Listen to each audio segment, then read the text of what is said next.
Haleluya, haleluya watu ya Mungu. Tena ni mama Fifi mwenye kwa mbele zenu na wasalimu katika jina la Bwana wetu Yesu Kristo. Wapendwa, siku ya leo tena niko hapa, tuko tunakumbushana tu kwa ajili ya kujitakasa, kwa ajili ya kutubu dhambi zetu. Bwana wetu Yesu Kristo anarudi. Hatuna tena siku mingi katika dunia hii, hatuna tena miaka mingi katika dunia hii. Bwana Yesu yuko kumulango. Anasema watu wote watubu, watu wote wajitayarishe. Bwana harusi anarudi kwa kumulango wapendwa. Ndugu yangu, mama yangu, wewe ambao utakayenisikiliza, wewe mwenyewe utasikia hii video. Ukipata tu neema ya kufungula tu hii video mpendwa, usiniangalie mimi, usinitazame mimi, angalia neno la Mungu ambalo niko nazungumuza. Kama mimi nikala hapa, sikala hapa sikala hapa kwa kujipendeza, mimi sikala hapa kwa kujifurahisha sema juu watu wanione, na ikala hapa kusudi tukumbushane neno la Mungu. Ndugu yangu, tuko tunakumbushana juu ya unyakuo, juu ya kujitakasa. Bwana Yesu iko kumulango. Anasema kila mtu atubu, kila mtu atubu. Ndugu mpendwa, kumbuka ya kwamba ile wakati wa Nuhu, Biblia inasema wakati wa Nuhu watu walikuwa wanakula na kunywa, lakini siku ya gharika ilikuja, hawakujua kama inakuya, hawakujuaka, ilikuya ghafla, watu wote wakaangamia. Kumbuka wakati wa Sodoma na Gomora ilikuja kama ghafla, mabombe za moto zilikuwa zinatoka mbinguni zinashuka, watu wote waliteketea, mwingine yote kateketea. Ndugu yangu mpendwa, na sisi wanatuambia aseme tutubu. Wako wanatuambia kila mmoja atengeneze maisha yake, kila mmoja atengeneze maisha yake. Jiangalie ndugu yangu, uko natembea namna gani mbele za Mungu? Jiangalie Ukristo uko nayo, ni Ukristo yenyewe nampendeza Mungu ama ni Ukristo yenyewe uko napendeza watu? Ukristo yako wakati ulimwamini Yesu Kristo, ulimwamini Yesu Kristo ndio ulikubali, ukakubali ukasema mimi nakuamini Yesu Kristo uwe Bwana na Mwokozi wa maisha yangu, ndio ulikubali ukaamini. Lakini tangu uliamini ndugu yangu, mabadiliko iko kwa maisha yako ama hakuna mabadiliko? Zile tabia zako za zamani ulishaka ziacha ama ungali unatembea mzile tabia? Ndugu yangu mpendwa, ni kila mtu ajiangalie. We na mie tujiangalie, tujichunguze, tuangalie Ukristo yenye tuko nayo. Eske tungali mwele Ukristo ama tungali wale wa Kristo, tungali na zile tabia zetu za zamani? Kama ulikuwa kama mtu wa kusirika, angalia ndugu yangu, ungali mtu wa kusirika? Kama ulikuwa kama mtu wa kusema, ungali unasemaka? Kama ulikuwa mtu wa kutetana, ungali na ile tabia? Bwana Yesu Kristo anarudi kwa kumulango.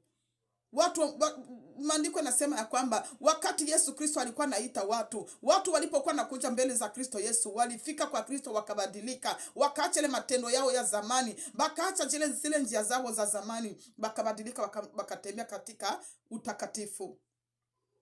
Bakristo mingi siku za leo tuko tunaingia makanisani, tunabadilika, tunasema tunaokoka, tunaenda tunaamini, tunasema tunaokoka. Lakini kama mtu alikuwa kama muongo, atabakia tuna uongo yake. Kama mtu alikuwa msharati, anabakia tuna msharati yake. Kama mtu alikuwa mwizi, anabakia na wizi wake. Kama mtu alikuwa msengenyaji, anabakia na ile masengenyo yake ndani ya kanisa. Mpendwa, Biblia iko natuambia aseme nani, dunia imehamia ndani ya kanisa. Dunia imehamia ndani ya kanisa.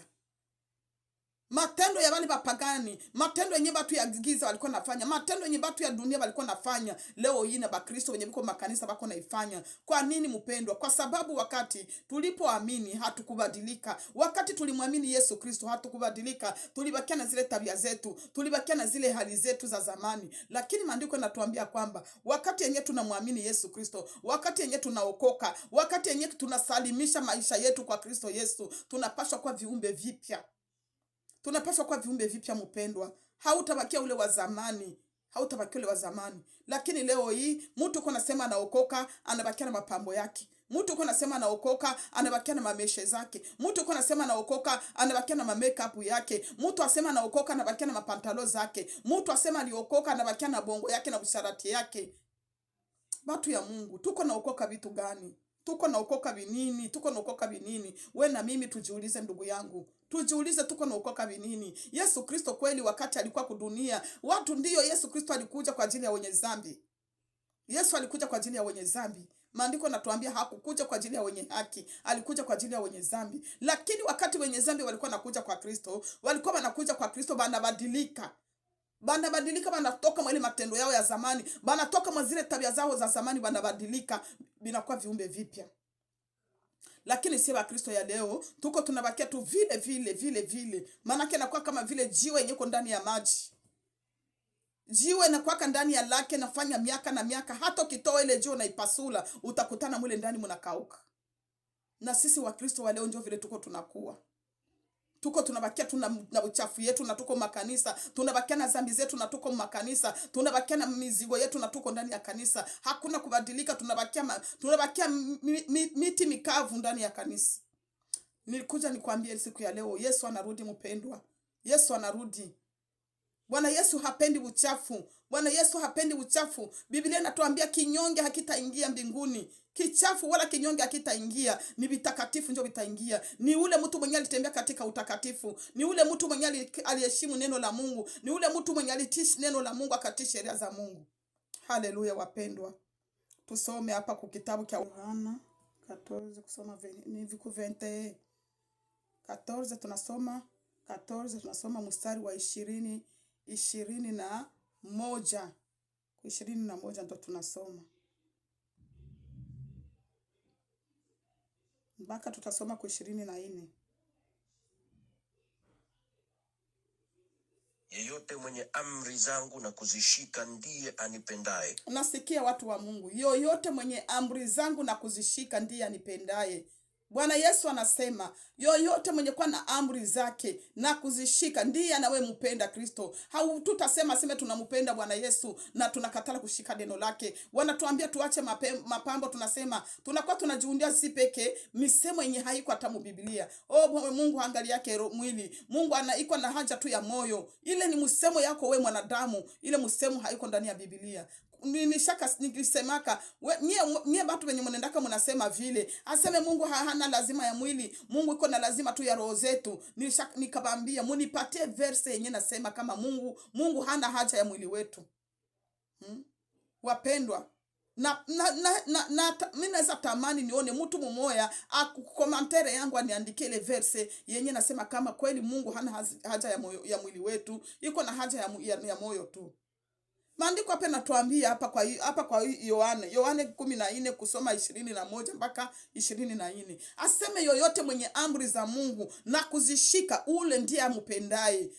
Sitasema mimi nampenda Mungu, Bwana Yesu mimi nakupenda, lakini moyo wangu niko msengenyaji. Ningali nasengenya watu, ningali nawekea watu machuki ndani ya moyo, ningali napenda vitu vya dunia, ningali napenda mapambo. Maandiko yananiambia tusijipambe, lakini mie mapambo huko vitu vya huruma wapendwa. Ni vitu vya huruma sana. Hapa kwa hii mitandao yetu nakutana wengine na mameshe na makeup, lakini bako na ubiri neno la Mungu. Ndio hatukatalo unaweza kuhubiri, lakini eske ili kitabu ya Biblia wakati unakisoma wewe hausikia hata dhamiri zikuhukumu, hausikia hata dhamiri na kuhukumu gisi Mungu anakatala vile vitu vyonatia kwa mwili yako mpendwa. Shetani iko nafunga watu macho, shetani anafunga watu macho. Aseme Mungu hangali yake roho. Mungu ana lazima ya mwili zetu. Mungu iko na lazima ya roho zetu. Hapana. Mungu iko na lazima ya roho na mwili. Biblia inatuambia mwili yetu ni hekalu la Roho Mtakatifu. Ndani ya hii mwili wetu njoo Roho Mtakatifu anaikalaka. Ndani ya hii mwili wetu njoo Roho Mtakatifu anaishi. Bana tuambia hapa kwa Yohana aseme yoyote mwenye amri zangu na kuzishika ndiye anipendaye. Haleluya. Naye anipendaye atapendwa na Baba yangu, nami nitampenda na kujidhihirisha kwake. Unasikia? Yeye ampendaye Kristo atapendwa na Baba yake. Aseme na Bwana Yesu atafanya makao ndani yako na kujidhihirisha kwako. Kujizirisha kwako ni modele gani mpendwa? Kujizirisha kwako ni ile matunda ya Roho Mtakatifu. Ule Roho Mtakatifu anakuja anaikala ndani mwako. Ule Roho Mtakatifu ndio atakuumbia woga wa dhambi. Wakati unataka fanya dhambi unakumbuka. Unasikia vile kitu kinakushitula, hii ni dhambi. Wakati unataka kusengenya mtu unakumbuka, hii ni dhambi. Wakati unataka fanya kitu kibaya, Roho Mtakatifu anakushitula, hapana, haupaswi kufanya kile. Sasa nyie wapendwa bandugu zangu, badada yangu, ba mama yangu, sisi ambao tuko tunajiita ni wa Kristo, tuko tunajiita tuko watoto ya Mungu, tuko tunajiita tunaenda mbinguni, lakini tuko tunanawa muzambi, tuko tunaishi muzambi. Vitu vyenye Mungu anakatala ndio vyenye tuko tunaishi ndani. Ile vyenye Mungu hapendi ndio vyenye tuko tunaishi ndani. Mpendwa, mbingu ya nani tutaingia?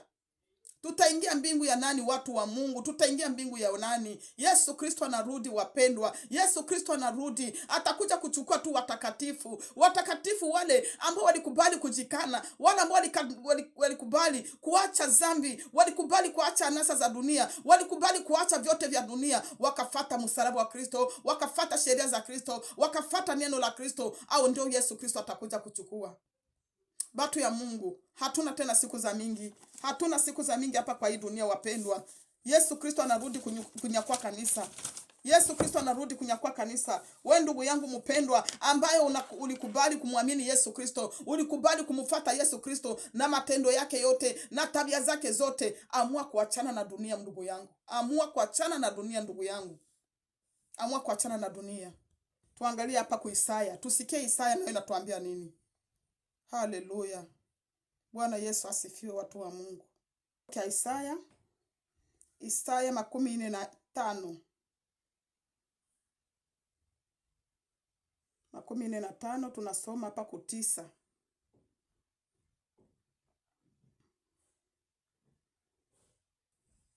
Ole wake yeye ashindanaye na muumba wake. Yeye ambaye ni kigae tu kati ya vigae juu ya ardhi. Bandugu wapendwa wa dada yangu, Isaya hapa anatuambia ole wake yule ashindanaye na muumba wake. Mungu kama alikuumba uko mweusi, wewe unakuwa kamata mafuta ya kukufanya mwekunda, maana uko unashindana na Mungu. Uko namwambia Mungu haukujua kunitengeneza. Wewe Mungu haukuniumbaka mzuri. Haukuniumbaka mzuri. Jua nini uliniumbaka na hii mwili mweusi? Jua nini uliniumba na hii mwili mweusi? Uko unashindana na Mungu ndugu yangu. Mungu anakupatia nywele zetu za seba Afrika. Hizi manywele zetu za kipilipili. Wewe unashindana na Mungu unasema hapana. Mungu ulipashaka nipatie nywele ya mrefu ya kufika hapa. Unakuwa kamata manywele ya bahindi unatia kushingo yako. Manywele ya bahindi unatia kushingo yako. Manywele ya bazungu unatia kukichwa yako. Uko nashindana na Mungu mtu wa Mungu. Uko nashindana na Mungu. Aseme ole wako wewe ushindanaye na Mungu wako. Ole wako ushindanaye na muumba wako. Je, udongo wa kufinyangia umwambia mfinyanzi unatengeneza nini wewe? Udongo, wakati wewe mwanadamu unakamata udongo yako uko natengeneza, sijui kama utatengeneza kama ni kitu kyako, kama ni kachungu kako na katengeneza. Kisha kale kakitu kanakuambia we, uko natengeneza nini? Mungu wakati alituumba, akatuumba na hizi nywele zetu, akatuumba na hii weusi yetu. Mungu akaona kama tuko mzuri. Lakini sisi tunasema hapana, Mungu haukutuumba mzuri. Tunajigeuza ngozi yetu, tunapakala mafuta za kutugeuza. Shetani anatuletea mafuta za kutugeuza. Shetani analeta mafuta za kugeuza manywele yetu.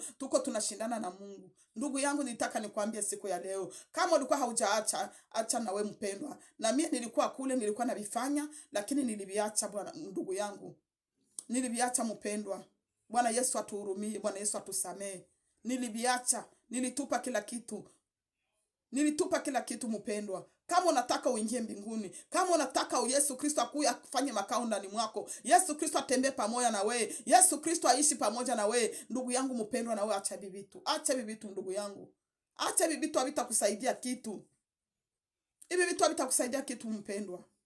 Haleluya, Bwana Yesu asifiwe. Mungu awabariki. Watu ya Mungu, Mungu awabariki. Haleluya. Achana na mambo ya dunia.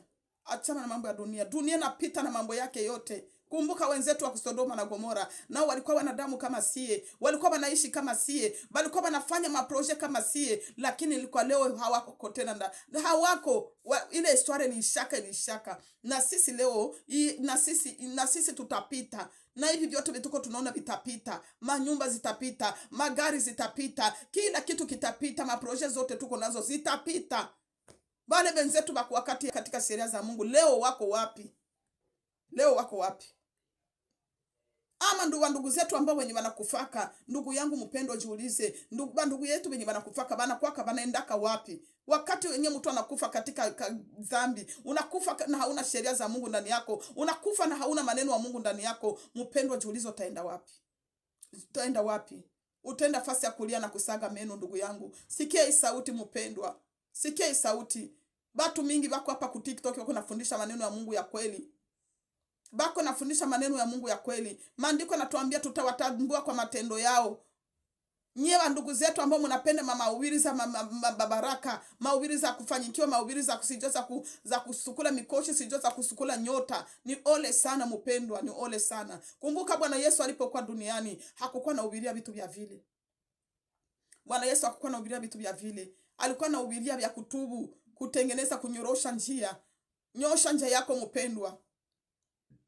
Nyosha njia yako ndugu yangu. Haleluya. Mungu awabariki wapendwa. Wewe ambao ungali unapenda dunia, wewe ambao ungali unapenda vitu vya dunia, wewe ambao ungali unatembea katika vitu vya dunia, na kila dimasho naendaka ku kanisa, kila dimasho naendaka ku kanisa. Batu mingi banaendaka ku kanisa, juu tu baende waone batu, basalimiane na batu, lakini wakumuuliza naendaka fanya nini ku kanisa, hajua naendaka fanya nini ku kanisa.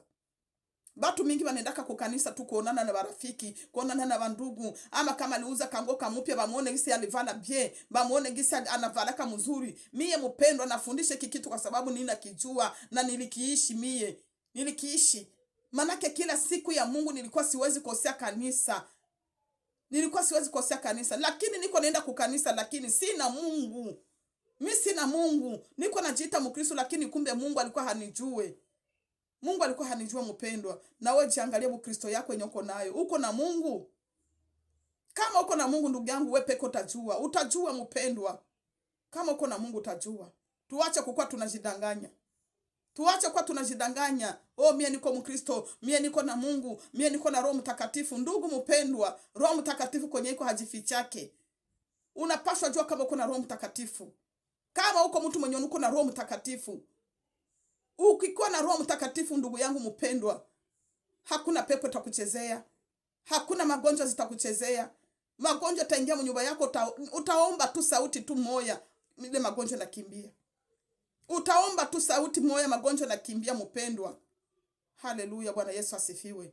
Tutafute ukaribu na Mungu. Bwana Yesu anasema tumkaribie naye atatukaribia. Aseme tukishika maneno yake, atakuja yeye na Baba yake watakaa ndani yetu. Atakaa ndani yetu. Haezi enda mbali mpendwa. Yesu Kristo haikalake kwenye kuko buchafu. Wakati unaona wewe hauko naombea kitu kinafanyika, hauko nafanya ombea kitu kinatimilika, unaombea magonjwa azipone, ndugu yangu jiangalie. Hauyasimama mzuri na Mungu. Angalia vile vitu vyenye hauyatugaka. Angalia njia zako, angalia Ukristo yako, uko natembea namna gani na Mungu. Haleluya, Bwana Yesu asifiwe. Mungu awabariki kwa neno hili. Kila mwenye atasikia hili neno Mungu ambariki. Mungu awabariki wapendwa, mlifanyie kazi kwa jina la Yesu. Amen.